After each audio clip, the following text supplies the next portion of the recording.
What is gravy, everybody? Welcome back to the channel. Final Fantasy XVI's trophy list has been revealed, and I could not be more excited to talk about this game in every way that I possibly can. So we're going to break down this trophy list. We're going to look at all the trophies, see what we think the difficulty is going to be, how long it's going to take, how many playthroughs, all of that good stuff. If you don't want any of the game spoiled for you, I highly recommend clicking off this video right now. While there are no story spoilers in the trophy list, there are some spoilers for some other things like abilities and stuff. So if you want to go in completely blind, don't watch this video. Just go away. Let's get into the trophy list. Okay, so we are on powerpicks.com, one of the meccas of the trophy hunting community, of course. And this is it. This is the trophy list. Final Fantasy XVI has 50 total trophies, 1 platinum, 3 gold, 6 silver, and 40 bronze.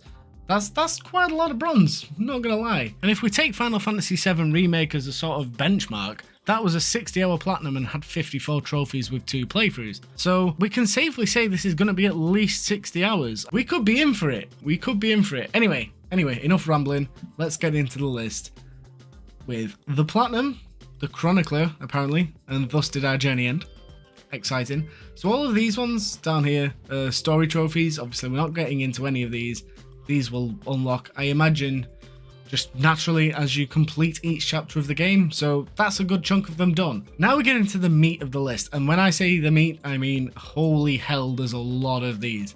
These are combat trophies. So many combat trophies. Punish 10 enemies. I don't know if that just means defeat, but you know, we're going to see this a lot as well, excluding battles in the Hall of Virtue. I'm assuming that's going to be some sort of training thing, or maybe something outside of the main game. Again, we shall find out when we do. Being that this is made by the combat designer from Devil May Cry, I'm sort of concerned it's going to act like the Bloody Palace, and that's going to make me really, really sad. Anyway, defeat a boss without taking damage. I reckon that's pretty doable. Land 15 shift strikes or shift shots. God, I've got to be careful saying that on YouTube. These are like, I did a lot of this in the demo. You start off the game with a dash, sort of it teleports you almost, and if you combo that with an attack or magic, it classes it as a shift strike. A lot of this trophy list, from what I can see so far, seems very completion-y, and that's a good thing. That is what we want with these sort of massive RPGs. I want to be doing everything that I can. And having to use all these different abilities and stuff is good. It gives you variety. It makes you step outside your comfort zone. Like, you're not sticking to one set of abilities for the entire thing because you have to do all this, which personally I love. Land 100 total hits with level 2 or higher Mega Flare. That's going to be interesting. Again, if you're into Final Fantasy, you recognize a lot of these things. It's going to be cool to see how they implement it into this system, because obviously you are playing as a human, I'm guessing some sort of person type thing, and you get these abilities from these like gods almost. So seeing how they incorporate things like Mega Flare is going to be very interesting. Execute precision dodge 3 times while charging a single Mega Flare, sure. Permafrost, defeat 3 of... Can't get me words out. Okay, I think we're out of all the combat stuff now, but you see what I mean? There is a lot of just pure combat related trophies. Like, a lot. I think there's more than the story related trophies, and it seems like you basically have to become comfortable using every single sort of icon set of abilities in the game, which, again, I'm all for. I'm very curious as to what this Hall of Virtue is, though. That's going to be something I'm going to have to keep my eyes out for, because I'm interested. I am very interested. It almost seems like it's going to be some sort of like arena battle that you can do, where maybe you can choose who you fight, or get stupidly powerful weapons out of it. I don't know. We shall see. Right, now we're on to upgrades, collectibles, that sort of stuff. So master all of a single icon's abilities and feats. I don't remember what feats are. But abilities, like I said, we've been talking about those a lot. Each ability in the game, you can obviously learn, you can upgrade, and then you can master. I'm not 100% sure what mastering actually does. One of my friends actually tried to explain it to me, and we were speculating about it for ages. Upgrade all feats and abilities to their maximum, so again, that's probably going to be a bit of a grind to get enough, you know, ability points and things to actually upgrade everything in the game, because as far as I could tell from the demo, there was a lot of stuff. Upgrade consumable potency and inventory slots to the maximum, sure. Collect 6 signboards. Okay, so collectible. There's only 6 of them. I don't know how that's going to work. Are they particularly hard to find? We shall have to see about that one. If it works anything like the music tracks and stuff in 7 Remake, then could be quite fun to go around and find those. Defeat 10 notorious marks, clear the hunt board. So again, big boss encounters against enemies. If you've played things like Final Fantasy 12 and stuff like that, that's the hunt board that I remember, because it was quite a big part of the game, and they had some tough fights in that. Complete a chronolith trial. Okay, again, probably some sort of extra challenge you can do. A lot of side content. Again, like I said at the start, feels very completion heavy, which is exactly what we wanted from a Final Fantasy game. Craft or upgrade 5 pieces of gear, craft a legendary sword, got a damarung. Actually, don't remember seeing crafting in the demo, so that's going to be interesting to see what sort of system they have employed. So obviously they've had crafting in a lot of these games before. So. Open 10 letters at the reading table, help Harpocrates obtain knowledge. Okay. So these are going to be side quests, I'm guessing. Obtain all available items from your patrons. Yeah, why not?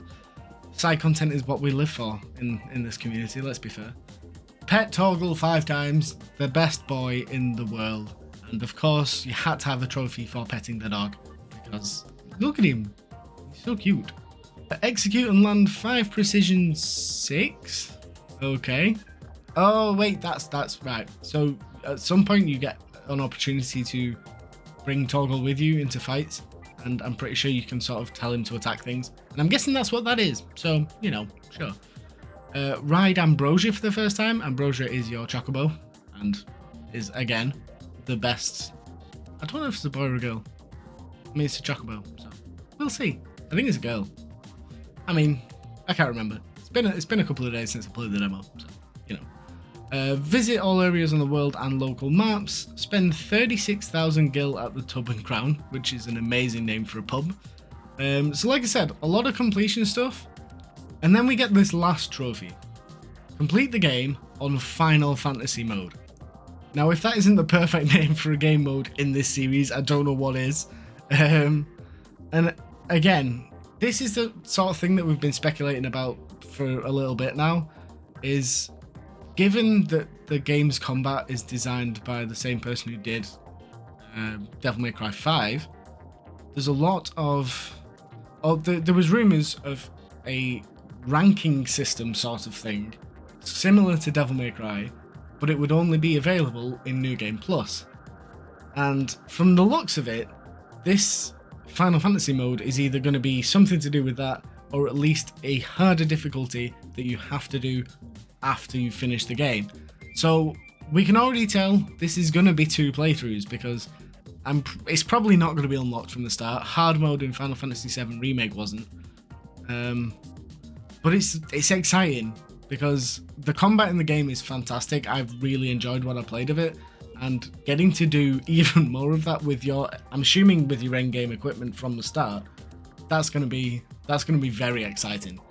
So, but that's it. That is the entire trophy list. As I say, I don't see anything here that's particularly difficult. I mean, some of the hunts could probably, you know, kick you in the arse, and it all depends on this game mode, this New Game Plus at the end. I feel like if that's similar to hard mode in 7 Remake, it's not going to be too bad. If it's leaning more into the Devil May Cry of it all, we could be looking at quite a challenging platinum. As for the time, I mean, again, it's a Final Fantasy game, it's a mainline numbered entry, but we don't know how long the game is. We don't know how long the story is, and how much side content there actually is. I'd imagine there's a lot. This is the people that make Final Fantasy 14, so, and that's 1,000-hour platinum. So it could be a lot, but it's exciting, and yeah, I just can't wait. I just can't wait. I've got 3 days to wait. 3 days.